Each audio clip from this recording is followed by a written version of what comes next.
दोनच मिनिटं थांब. रोशन लाव लवकर.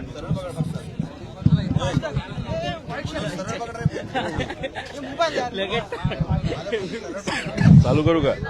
हा दादा सुरू.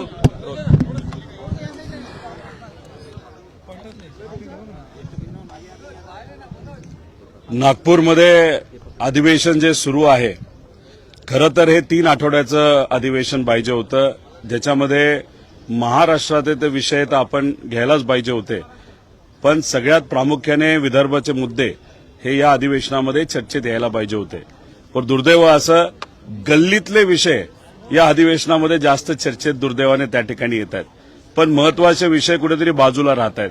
पण शेवटी मराठी मीडिया लोकांपर्यंत अनेक महत्वाचे मुद्दे हे घेऊन जात असते. त्यामुळे आज आपल्या सर्वांसमोर एक महत्वाचा मुद्दा आणि अधिवेशनामध्ये सुद्धा हा मुद्दा त्या ठिकाणी आम्ही सर्वजण मिळून मांडणार आहोत. ते म्हणजे एनसीआरबीचा एक रिपोर्ट, म्हणजे केंद्र सरकारचा एक रिपोर्ट काही दिवसांपूर्वी हा प्रसिद्ध झाला. हा खरं तर क्राईम रेट राज्यांमध्ये काय लेवलला आहे या बाबतीचा हा रिपोर्ट असतो. याच्यामध्ये विकासाच्या बाबतीत महाराष्ट्राचा अव्वल नंबरला दुर्दैवाने त्या ठिकाणी जाऊ शकला नाही, पण क्राईमच्या बाबतीत मात्र महाराष्ट्राचा कुणीही हात धरू शकला नाही, अशी आजची परिस्थिती आहे. याच्यामध्ये आपण बघितलं तर विनयभंगमध्ये महाराष्ट्र दुसरा आहे, बलात्कारमध्ये महाराष्ट्र हा यूपी आणि बिहार नंतर 4था नंबरला त्या ठिकाणी आहे, सेक्शुअल हॅरेसमेंट महाराष्ट्र दुसरा, त्याच्याचबरोबर विदेशातून मुली इम्पोर्ट करण्यासाठी महाराष्ट्र पहिला, ह्युमन ट्रॅफिकिंग मानवी तस्करीमध्ये महाराष्ट्र पहिला, त्याच्यावर पॉस्कोमध्ये महाराष्ट्र दुसरा, लहान मुलांशी संबंधित कायद्याचे गुन्हे महाराष्ट्र पहिला, लहान मुलींची किडनॅपिंग महाराष्ट्र पहिला, किडनॅपिंगमध्ये यूपी बिहार नंतर महाराष्ट्र तिसरा, अशी महाराष्ट्राची परिस्थिती आहे. या मुद्द्यांवर खऱ्या अर्थाने चर्चा व्हायला पाहिजे. पण आपण विधान परिषदेमध्ये चर्चा जर बघितली तर गल्लीतली भांडणं याच्यावर चर्चा करण्यामध्ये एक दीड तास त्या ठिकाणी घालवला जातो. खऱ्या अर्थाने या विषयावर चर्चा केली गेली पाहिजे असं आमच्या सगळ्यांचं मत. आणि याच्याबरोबर शेतकरी, कष्टकरी, विद्यार्थी, महिला, युवा या विषयावर पण चर्चा खऱ्या अर्थाने होण्या पाहिजे, पण ती आज होताना दिसत नाही. आज काही विषय हे अधिवेशनामध्ये चर्चेत येणार आहे आणि त्यासाठी आम्ही सर्वजण आज इथं आलेलो आहोत त्या विषयावर बोलण्यासाठी. सर, राज्यामध्ये बिबट्यांचे हल्ले फार वाढलेत आणि त्यासाठी आता 1 कोटी रुपयाच्या बकऱ्या जंगलामध्ये सोडण्याचा निर्णय सरकार घेत आहे. काही बिबटे परदेशात पाठवायचा निर्णय घेत आहे. आता काय निर्णय घेतात ते तुम्ही घ्या, पण फक्त घोषणा करू नका एवढी विनंती त्या ठिकाणी. अजून एक महत्वाचा विषय आपण समजून घ्या, यात भेदभाव कसा केला जातो. जेव्हा आंबेगाव, जुन्नर या भागातल्या सर्व स्थानिक नागरिकांनी एक मोठं आंदोलन केलं होतं या बिबट्याच्या परिस्थितीच्या विरोधात, तेव्हा तिथं मंत्री आले, उपमुख्यमंत्री त्या ठिकाणी एकनाथ शिंदे साहेब तिथं गेले. तिथं जे आंदोलन करत होते त्यांच्यावर वेगळ्या कलमाच्या अंतर्गत कारवाई झाली. पण दुर्दैव असं सर्व समाजाचे, सर्व पार्टीचे लोक तिथं आंदोलन करत होते आणि तिथं एकनाथ शिंदे साहेब गेल्यानंतर त्यांनी सांगितलं की ठीक आहे, तुम्ही आंदोलन लोकांसाठी केलं, लोकांच्या हितासाठी केलं, ज्या ज्या लोकांवर कारवाई झाली विविध कलमाच्या अंतर्गत हे सगळी कलम आम्ही मागे घेऊ असं सांगण्यात आलं. पण जे सत्तेतले कार्यकर्ते होते, पदाधिकारी, नेते होते, त्यांच्यावरचे कलम हे मागे घेतले. पण राष्ट्रवादी, शरदचंद्र पवार, काँग्रेस या सर्व कार्यकर्ते ज्यांनी आंदोलन केलं त्यांच्यावरचं मात्र कलम हे दुर्दैवाने मागे घेतलेलं नाही. म्हणजे सरकार भेदभाव करत असताना या बाबतीत सुद्धा भेदभाव करतंय. बिबट्याच्या बाबतीत त्यांनी आंदोलन केलं आणि सत्तेतल्या लोकांवरचे फक्त कलम मागे घेतले आणि जे विरोधात आहेत त्यांचे कलम मात्र त्या ठिकाणी तसेच ठेवले. आता राहिला प्रश्न बकऱ्या आणि शेळ्या ज्या घेतलेल्या आहेत, ज्या जंगलात सोडायच्या आहेत, ते सोडून काय होणार आहे हे आपल्याला बघावं लागेल. पण उगाच काहीतरी बोलून विषय सुटत नसतो. याला सायंटिफिक एक सोल्युशन आणणं फार महत्वाचं आहे. ते सायंटिफिक सोल्युशनवर खऱ्या अर्थाने चर्चा होण्याची जरूरत आहे. पण ते न होता आम्ही बिबटे धरू, ते भारताच्या बाहेर नेऊ. जसं आपण चित्ते आफ्रिकेतून इथं आणले तसे कदाचित हे बिबटे दुसरीकडे कुठेतरी घेऊन जाणार आहेत. सांगा तरी कुठल्या देशात घेऊन जाणार आहे, मग त्या देशाचं अप्रुव्हल आहे का, त्या बाबतीत त्यांनी काही परवानगी दिली आहे का. कुठेतरी या सर्व विषयावर सायंटिफिक सोल्युशन आणण्याची जरूरत आहे. पण हे सरकार सायंटिफिक पद्धतीने न चालता फक्त मोघम पद्धतीने चालतं असं आमचं सगळ्यांचं म्हणणं आहे. महानगरपालिकेच्या निवडणुकीमध्ये अंजली दमाने यांनी वेगळे पुरावे समोर आणले, त्याच्यामध्ये काय जबाबदार जमीन मुलवा जमीन प्रकरणामध्ये नवीन पुरावे समोर येत आहेत आणि त्याच्यात थेट अजितदादांचा डोळा होता जमिनीवरती. दमानियांनी समजा जर मुद्दे त्या ठिकाणी आणले असतील त्याची सखोल चौकशी ही सरकारच्या माध्यमातून त्या ठिकाणी होणं महत्वाचं आहे.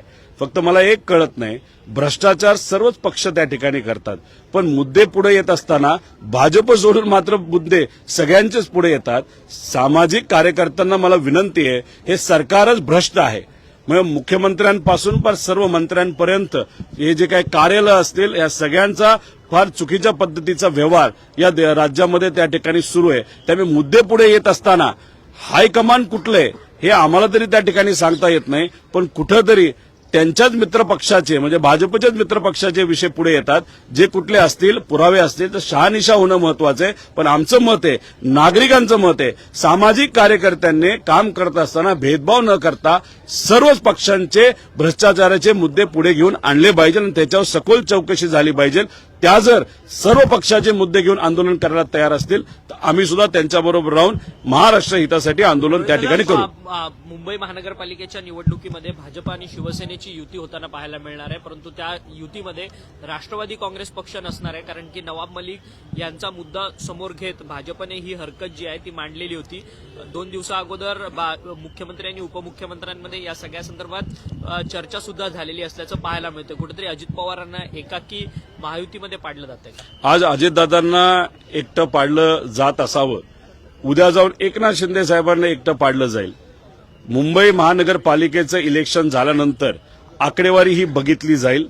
त्याच्यामध्ये समजा एकनाथ शिंदे साहेबांची आकडेवारी योग्य नसेल आणि एक हाती सत्ता जर भाजपची आली तर दुसऱ्या दिवशी एकनाथ शिंदे साहेबांच्या पक्षाला वाऱ्यावर सोडलं जाईल. फक्त मुंबई महानगरपालिकेचं इलेक्शन असल्यामुळेच एकनाथ शिंदे साहेबांना अजूनपर्यंत हात त्या ठिकाणी लावला गेला नाही. नवी मुंबईमध्ये जो भ्रष्टाचार झाला सिरसाटांकडनं 5,000 कोटी रुपयाचा, याचे सर्व पुरावे मी दिले होते, पण कुठेतरी आमच्या ऐकण्यात असं येतंय मुंबई महानगरपालिकेचं इलेक्शन होऊ द्या, काय परिस्थिती आपण बघूया आणि नंतर मग सिरसाटांवर तिथं कारवाई करायची का नाही करायची या बाबतीतला सरकार निर्णय घेणार आहे. म्हणजे भ्रष्टाचार करणाऱ्या लोकांवर सुद्धा इलेक्शनची परिस्थिती बघून कारवाई करायची का नाही करायची हे ठरवलं जाईल. पण एक तुम्हाला सांगतो, 2028 पर्यंत यांचा उपयोग आहे तोपर्यंत उपयोग हे भाजप करून घेईल. त्यानंतर यांच्यातलेच बरेचसे आमदार भाजपमध्ये प्रवेश करतील आणि 2029 लोकसभेला तिथं भाजप विरुद्ध सर्व इतर पक्ष अशी ही निवडणूक होण्याची शक्यता आहे. शिंदे आणि फडणवीसांमध्ये नाराजी असल्याची चर्चा होती काल. दुसरीकडे जर आपण पाहतो शिंदेंनी स्तुती फडणवीसांवर उधळलेली आहे. त्यांनी म्हटलं की कोई कितना भी चाहे हमें जुदा नहीं कर सकता. काय झालंय की एकनाथ शिंदे साहेब नाराज होतात, मग ते कुठेतरी साताऱ्यामध्ये त्यांच्या गावामध्ये जाऊन शेती करतात, नाही तर दिल्लीला जाऊन बसतात. आता दिल्लीला जाऊन कोणाशी भेटतात काय बोलतात माहित नाही. मग ही नाराजगी अनेक दिवस चालल्यानंतर दिल्लीतले काही लोक हस्तक्षेप करतात. मग त्याच्यामध्ये मांडवली होते, चर्चा होते, सीटमध्ये पुढं मागे त्या ठिकाणी होतं तिकिटाच्या बाबतीत. आणि मग हे सगळं झाल्यानंतर परत हे लोक प्रेमात पडतात. म्हणजे लव्ह अँड हेट रिलेशनशिप आहे, पण ती स्वार्थापोटी आहे. किती तिकीटं मिळतात, किती संधी त्यांच्या कार्यकर्त्याला त्या ठिकाणी दिली जाते, किती निधी दिला जातो, निधी मिळतो का नाही मिळत, पदं कुठली मिळतात, पालकमंत्री पद मिळतं का नाही मिळत, या सर्वांवर चर्चा झाल्यानंतर परत ते प्रेमात पडतात, परत नाराजगी होणार आहे. पण काही झालं तरी मुंबई महानगरपालिकेचं इलेक्शन झाल्यानंतर कितीही प्रेमाचे संबंध त्यांचे असले तरी त्यांचं राजकीय डिवोर्स 100% त्या ठिकाणी होईल आणि हे तिन्ही पक्ष वेगळे राहून बीजेपी विरुद्ध इतर पक्ष अशी ही लढत येणारी लोकसभा आणि विधानसभा नक्कीच त्या ठिकाणी होऊ शकते. नगरपट्टा सिटीचे जे डायरेक्टर आहेत त्यांच्यावर आता गंभीर आरोप केलेले आहेत. तर मागल्या प्रकरणामध्ये अशांना देखील पॉवर ऑफ अटर्नी केली होती नरेश मगर यांनी आणि अजित पवारांचा यांच्यामध्ये थेट डोळा त्या जमिनीवर होता असं अंजली दमने यांना पत्रकार परिषद करून गंभीर आरोप केलेले आहेत. हे बघा, एक विषय, मगर जो परिवार आहे म्हणजे माझे सासरे असतील नाही तर त्यांचा सगळा परिवार असेल, त्यांनी या जगाला या देशाला दाखवून दिलं की शेतकऱ्याची जमीन विकत न घेता शेतकऱ्याला आपण डायरेक्टर कसं बनवू शकतो, शेतकऱ्याला भागीदार कसं बनवू शकतो. आणि हा जो मॉडेल आहे हा फक्त काय महाराष्ट्रात चर्चेत नाही, हा पंतप्रधान मोदी साहेबांनी सुद्धा या मॉडेलची स्तुती केलेली आहे, इतर राज्यांच्या मुख्यमंत्र्यांनी स्तुती केलेली आहे. त्यामुळे दमानी यांना मला एवढंच सांगायचंय की टार्गेट करत असताना जरा अभ्यास करून तुम्ही त्या ठिकाणी टार्गेट करा. विषय राजकीय लोकांचा असेल तर राजकीय विषयावर चर्चा करायला आम्ही सर्वजण तयार आहोत, पण फक्त कुठल्याही परिवाराला त्याच्यामध्ये अडकवायचं नाही तर त्या बाबतीत ती चर्चा करून आणायची, हे जर त्या ठिकाणी करत असतील तर हे योग्य नाही. राहिला प्रश्न निलेशराव मगरांचा, त्यांचे व्यक्तिगत काय व्यवहार होते, कोणाबरोबर व्यवहार होते हे त्यांनाच त्या ठिकाणी माहिती. त्यामुळे कुणीतरी कुठल्या तरी कंपनीमध्ये डिरेक्टर आहे आणि त्यांनी जर व्यक्तिगत जीवनामध्ये कुठली तरी त्या ठिकाणी काही डील केला असेल नाही तर कॉन्ट्रॅक्ट केला असेल तो त्यांचा व्यक्तिगत विषय असू शकतो. त्यामुळे पुरावे असल्याशिवाय त्या ठिकाणी कुठेही बोलू नये. आणि दमानिया मॅडमला मला एवढंच सांगायचंय की तुम्ही बोलत असताना थोडं स्पष्टपणे बोलणं फार महत्वाचं आहे. उगाच अस्पष्ट बोलत असताना कुठल्या तरी कंपनीचं नाव त्या ठिकाणी खराब होत असेल नाहीतर काही लोकांची चांगली प्रतिष्ठा खराब होत असेल तर हे कोणालाही त्या ठिकाणी पटणार नाही. राजकीय टीका टिप्पणी करत असताना स्पष्ट बोलणं अतिशय महत्वाचं आहे. निलेश मगर व्यक्तिगत त्यांच्याबद्दल तुम्ही बोलत असाल तर त्यांच्याबद्दलच तुम्ही त्या ठिकाणी बोलावं. उगाच दुसऱ्या कंपनीला याच्यामध्ये उडलं जाऊ नये असं आमचं सगळ्यांचं मत आहे. या सातत्याने ज्या काही आरोप करतात आहेत त्या काही स्पेसिफिक पद्धतीने आरोप करताना पाहायला मिळतात आहेत का? कारण की अजित पवार आणि पवार कुटुंबियांना सातत्यानं टार्गेट होताना पाहायला मिळतात या सगळ्या आरोप. आजपर्यंत तुम्ही बघितलंय का की दमानिया मॅडमनी कधी भाजपवर बोललेलं, त्यांना कुठून तरी आदेश येतो, त्या सामाजिक कार्यकर्त्या चांगले, मी त्या विषयाबद्दल बोलत नाही. करप्शन बद्दल जर कुणी बोलत असेल, पुराव्यासकट बोलत असेल, त्या गोष्टीचं स्वागतच त्या ठिकाणी आपण सर्वांनी केलं पाहिजे. पण फक्त ठराविक पक्षांना टार्गेट करण्यापेक्षा तिन्ही पक्षांना टार्गेट करायला काय हरकत आहे? भाजपकडनं सुद्धा मोठ्या प्रमाणात भ्रष्टाचार हा केला जातोय. मग करत असताना टार्गेट करत असताना तिन्ही पक्षांना तुम्ही टार्गेट का करत नाही? फक्त विशिष्ट 2 पक्षांनाच का टार्गेट करतात? याच्यावरूनच काही प्रमाणात आपल्याला कळतं की इथं कुठंतरी एक सिलेक्टिव्ह प्रकारचं समाजकारण केलं जातं. हे केलं जाऊ नये, त्यांच्याबद्दल मला आदरच आहे, पण शेवटी करत असताना सिलेक्टिव्ह समाजकारण कधी होत नसतं. समाजकारण करत असताना पूर्णपणे समाजकारण होतं, नाहीतर राजकारण त्याला आपण त्या ठिकाणी म्हणू शकतो. लाडकी बहीण योजनेसाठी पुन्हा आता निधी वळवण्यात आलेला आहे. सामाजिक न्याय आणि आदिवासी विभागाचा निधी वळवण्यात आलेला आहे. सामाजिक न्याय विभागाचा निधी आधीपासून वळवण्यात येत आलेला आहे. त्याच्याचबरोबर आदिवासी विभागाचा सुद्धा मोठ्या प्रमाणात निधी हा वळवला आहे. याच्यामुळे नुकसान हे लहान बालकांचं होतं, महिलांच्या आरोग्याचं होतं, कारण का आदिवासी भाग असेल नाही तर समाज कल्याण यातला मोठा पैसा हा आरोग्यासाठी नाही तर वेगळ्या वेगळ्या त्यांच्या ज्या योजना ज्याच्यामध्ये कुठंतरी आरोग्य असेल, नाहीतर सामाजिक प्रतिष्ठा, नाहीतर त्यांना आर्थिक ताकद देणं, या विषयावर जो निधी खर्च केला जातो तो दुर्दैवाने आता केला जात नाही. आणि याच्यामुळे जे नुकसान होतं ते कधीही भरून काढता येणार नाही.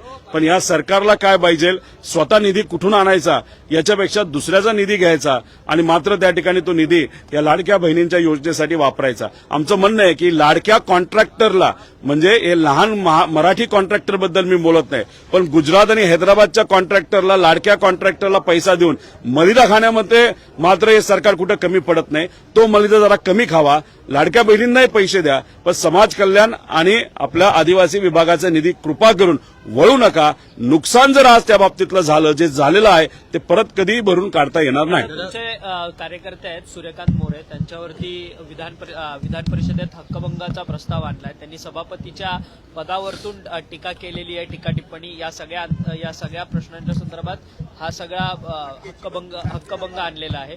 कुठेतरी तुम्हाला या राम शिंदे टार्गेट करतात आहेत का? एक आपण सगळ्यांनी समजून घेतलं पाहिजे, तिथं नगर परिषदचं इलेक्शन होतं. लढाई कोणाच्या विरोधात होती तर रोहित पवारांच्या विरोधात राम शिंदे अशी ती लढाई होती.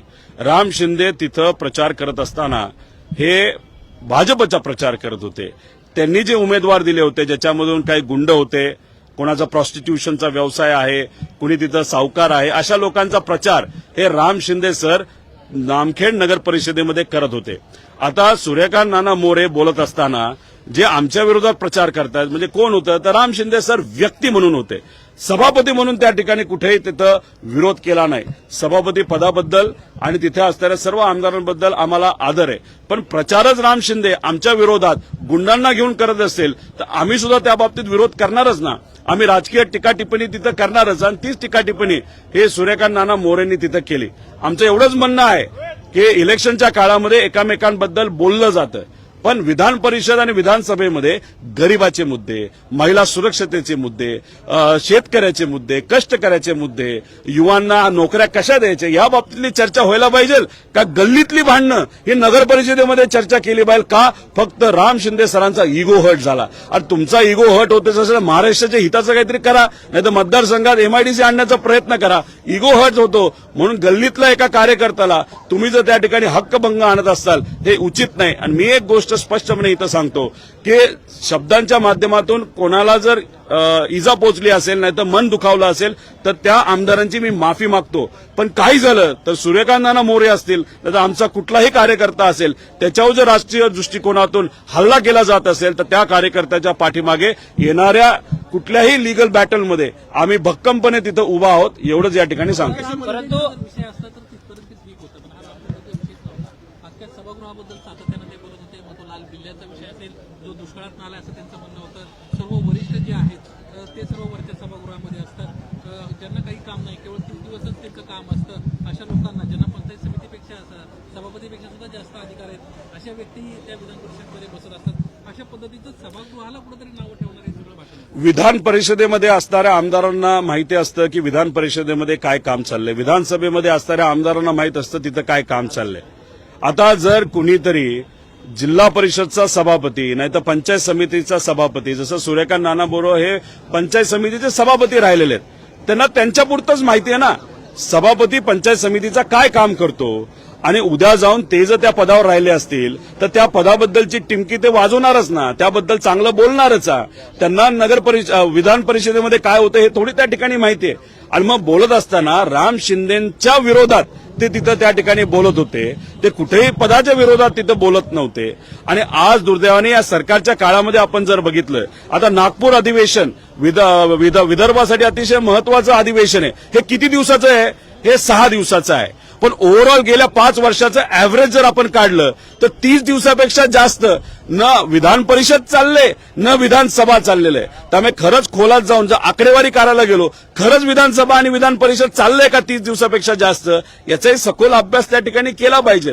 विषय समजून घ्या की जे काही विधान परिषद आणि विधानसभेमध्ये आज जे चाललंय, गोंधळ चाललाय, कुठेतरी तिथं खऱ्या अर्थाने लोकांच्या हिताचे प्रश्न घेण्यापेक्षा राजकारण त्या ठिकाणी चालू आहे. त्यामुळे बाहेर बसणाऱ्या सामान्य व्यक्तीला, सामान्य नागरिकांना आपल्या या विधान परिषदेबद्दल, विधानसभेबद्दल काय वाटतं हे सुद्धा कुठेतरी लोकांनी तिथं समजून घेतलं पाहिजे, आमदारांनी समजून घेतलं पाहिजे. इथं गल्लीतली चर्चा जर होणार असेल तर लोक म्हणतील तुम्हाला गल्लीतली भांडणं सोडवण्यासाठी आम्ही निवडून दिलेलं नाही, महाराष्ट्रातले प्रॉब्लेम सोडवण्यासाठी निवडून दिलेलं आहे.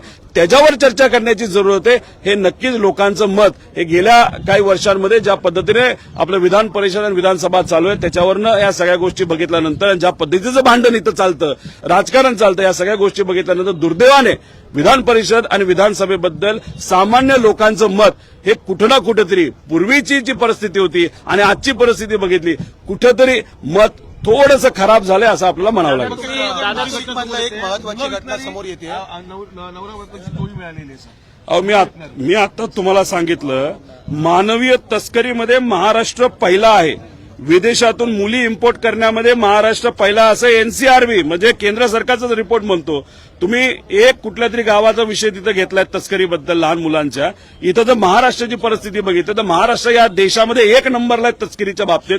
त्यामुळे ही परिस्थिती फक्त एका गावाची, एका शहराची नसून ही अख्ख्या महाराष्ट्राची परिस्थिती आहे. आणि ह्याला पूर्णपणे होम मंत्रालय तिथं महाराष्ट्राचं जबाबदारी असं आपल्याला म्हणावं लागेल. त्याला जोडून विचारतो, कारण स्वतःच्या पोटच्या 14 मुलांना जन्म द्यायचा, त्यापैकी 6 मुलं विकायची. नेमकं कुठे महाराष्ट्र कुठल्या बाजूला चाललेला आहे, काय सांगाल? नाशिकमधली जी घटना आहे त्र्यंबकेश्वरची, विकासाच्या बाबतीत आज महाराष्ट्र कुठं ना कुठेतरी कमी पडतोय. नोकऱ्या देण्याच्या बाबतीत महाराष्ट्र कमी पडतोय. जो मूलभूत हक्क आहे लोकांना जो दिला गेला पाहिजे त्यात महाराष्ट्र कमी पडतोय. शेतकऱ्याला हमीभाव देण्यासाठी महाराष्ट्र कमी पडतोय. मजूर तिथं अडचणी येते. आणि मग सरकार कशावर चालतंय तर 1500 रुपये महिन्याला आपण जर महिलांना दिले त्याच्यावर आपण निवडून येतोय, त्याच्यावर हे सरकार मस्त आहे. 80,000 पेक्षा जास्त कॉन्ट्रॅक्टर अडचणीत आहेत. मग या सगळ्या हेतूतून गरिबी एवढ्या मोठ्या प्रमाणात आपल्या या देशात आणि महाराष्ट्रात वाढत चाललेली आहे. जर ती घटना तशी घडली असेल, पोटच्या मुलांना जर तिथं पैशासाठी विकलं जात असेल ही दुर्दैवी गोष्ट आहे. एक तर ही चुकीचीच आहे, मी निषेधच या गोष्टीचा करतो. तुम्ही पालक असणार, कितीही आर्थिक परिस्थिती तुमची हलाखीची असली, पण पोटच्या मुलांना विकणं हे अयोग्य आहे.